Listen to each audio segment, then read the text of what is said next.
So what is that activity which consumes a major part of your day, and if it doesn't, it leads to a hell lot of problems, not only physically but also psychologically? Sleep. This is Anvesha Bhattacharya, consultant clinical psychologist and assistant professor of clinical psychology. So we are here as promised with the most reported problem by you all, and we will give you some easy solutions to it. It is advised that we sleep for 7 to 8 hours every day to give us the necessary reboot that we need, the mind and body both needs. And lack of sleep can lead to a lot of issues. A pervasive sleep disturbance can lead to mood dysregulation, mood disorders, a persistent agitation, irritability, anger issues, cardiovascular diseases, obesity, and a lot of other issues, so to say. It is also important to remember that sleep disturbances could also be a consequence of some underlying conditions, for instance, psychological conditions like depression or anxiety, or chronic physical conditions such as asthma, arthritis, and so on. So, if you have any of these conditions, it is important that you seek special attention and help for it from the concerned experts. We are here to give you some special tips which can help with the sleep disturbances that you are facing at present. I have come up with an acronym so that it is easy for you to remember as well as for me to remember. So the acronym is SLEEP GAP. S. S stands for sticking to a proper sleep schedule. What do I mean by a proper sleep schedule? So try not creating a lot of disparity in your daily sleep cycle. So for instance, if you are going to sleep today at 12 and you wake up around 7, try not to deflect it any more than 30 minutes to 1 hour. Even if you want to correct your sleep cycle, try changing it gradually by 30 minutes to 1 hour every day, and you will find that gradually by the end of 7 days or 10 days you have reached your target, you have attained your target. L stands for leaving some time to unwind.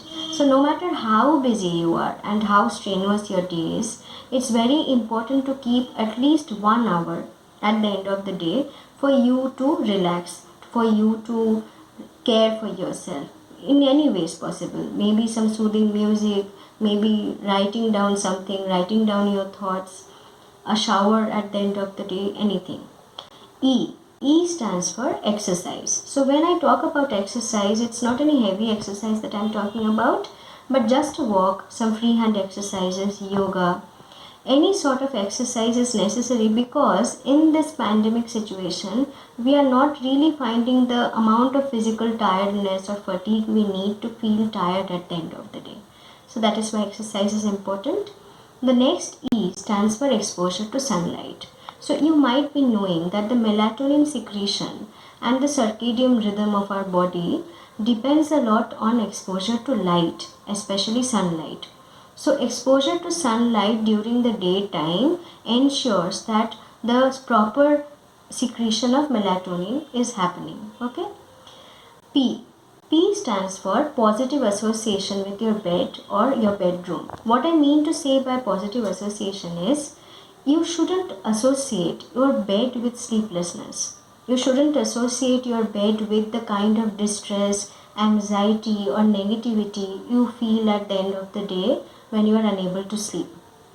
So if you catch yourself lying awake at night, staring at the ceiling at night, wait for 45 minutes or so, but then get up from your bed, move out from your bedroom, try engaging in any sort of passive activity, for example, reading a book, writing, doodling, sketching, and then again come back to your bed or to your bedroom when you feel drowsy or sleepy again. Now coming to GAP. G stands for good sleeping environment.